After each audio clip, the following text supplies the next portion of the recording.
Des affrontements entre certains manifestants et la police ont eu lieu en marge des rassemblements. La police a utilisé des grenades pour disperser la foule. Mais ces objets peuvent causer des blessures irréversibles. Jets de projectiles contre les gaz lacrymogènes. Des heurts ont opposé des manifestants aux forces de l'ordre jeudi 23 mars. Lors de la nouvelle journée mobilisation contre la réforme des retraites. À Rouen, une manifestante d'une trentaine d'années a eu le pouce déchiré. Rapporte France 3 Normandie, qui a interrogé un témoin de la scène. Ce dernier affirme que la police a lancé des gaz lacrymogènes et des grenades de désencerclement pour tenter de disperser les manifestants, et que la victime a été blessée à l'époque. Une enquête a été ouverte par le parquet de Rouen pour déterminer les circonstances de cette blessure. Mais cette mutilation soulève des questions sur l'utilisation de ces projectiles par la police. Quelles grenades peuvent être utilisées par les forces de l'ordre? Il existe deux types de grenades, utilisées pour le maintien de l'ordre, considérées comme des armes à feu, relevant du matériel guerre, par le Code de la sécurité intérieure. Premièrement, les grenades lacrymogènes, qui sont divisées en deux sous-catégories instantanées et assourdissantes, également appelées grenades à effet de souffle. Viennent ensuite les grenades à main désencerclantes, cartouches de gaz lacrymogène. Actuellement, c'est la grenade lacrymogène modulaire à deux effets qui est utilisée. Depuis l'interdiction du controversé GLIF 4 en janvier 2020. La GM2L fait ainsi partie des armes combinant gaz lacrymogène et effet sonore. Mais à la différence du GLIF 4, il n'inclut pas d'explosifs. Résumait alors Le Monde. Car le GLIF 4 contenait 25 grammes de TNT. Un puissant explosif. Le ministre de l'Intérieur l'époque, Christophe Castaner, avait décidé retirer ces armes qui étaient particulièrement dangereux au moment de la détonation. Tant lui que pour les fragments qui ont dispersé blessé les manifestants. Rappel à France Info Émilie Schmitt, responsable des programmes Sécurité et Liberté plaidoyer l'ONG A4 en France. Grenades à main de désencerclement. Ces grenades explosives, utilisées depuis 2004 en France, ne diffusent pas de gaz, mais projettent des morceaux de caoutchouc, tout en ayant un effet assourdissant. Souligne Amnesty International. Ils contiennent également une charge explosive, qui produit un bruit très fort et projette 18 blocs caoutchouc semi-rigides de 9 grammes à 126 km/h sur un rayon 30 mètres, selon la CAT. Mais en septembre 2020, un nouveau modèle fait son apparition, la grenade à rafale non létale.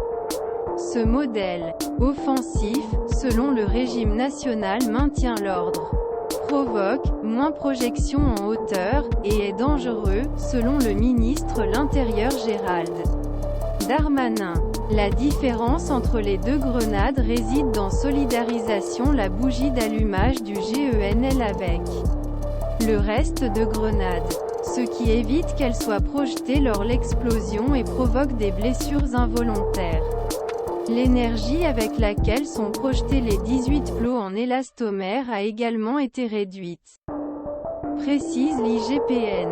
La police, dans son dernier rapport, publié en juillet 2022, comment peut-on les démarrer? Selon le SNMO, l'usage de la force par les forces de sécurité intérieure doit être absolument nécessaire, strictement proportionné et gradué, avec des moyens appropriés. C'est donc pour répondre à la violence à laquelle les forces doivent faire face qu'elles utilisent des armes de force intermédiaires, comme des grenades. Leur emploi est encadré par des directives. Est-il mentionné dans le SNMO?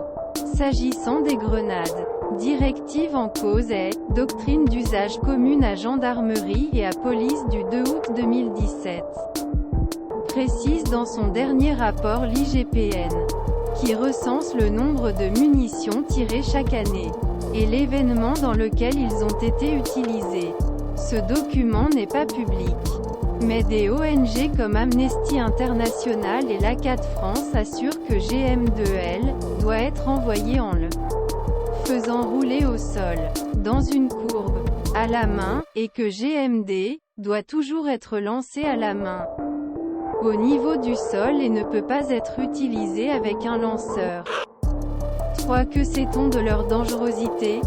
Pour les ONG de défense des droits humains, les grenades lacrymogènes ainsi que le désencerclement peuvent causer des dommages irréversibles aux manifestants. Le GM2L a entraîné de nombreux blessés graves, entraînant l'amputation partielle ou totale d'un membre.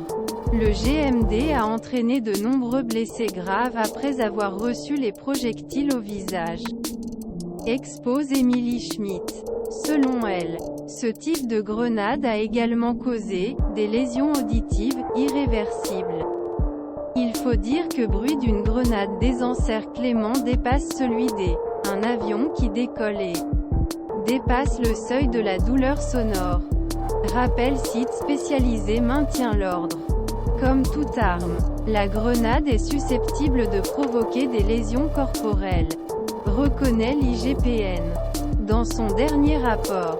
Mais elle estime que sa dangerosité est fortement réduite lorsque les règles et recommandations d'utilisation du GMD, prévues par l'instruction du 2 août 2017, sont strictement respectées.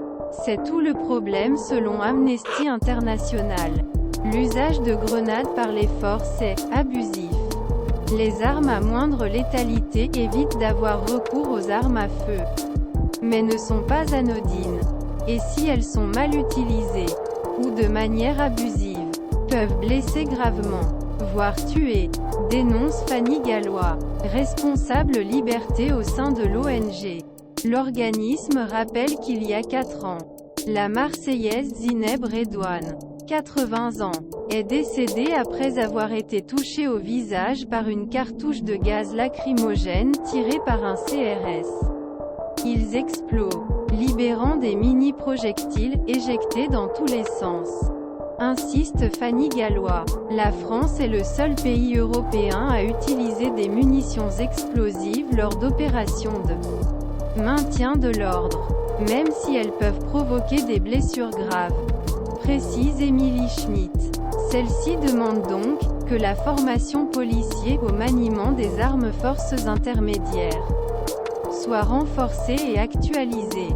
Elle appelle également à la limitation de l'usage des gaz lacrymogènes.